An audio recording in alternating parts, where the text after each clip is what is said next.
Hey guys, this is how to change your location on Indeed. So first thing, just open up your browser and look for indeed.com.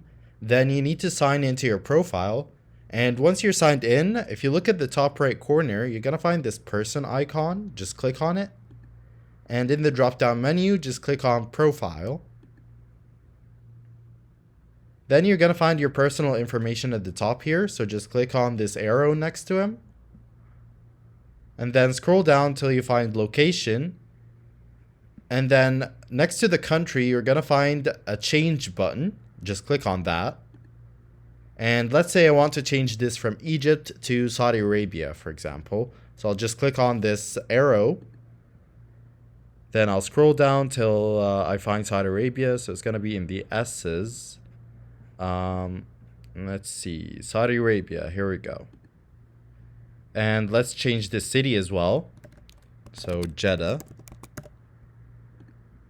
And then click on save. And once I do that, you can see my location changed. And yep, that's all what you need to do. Hope that video was helpful.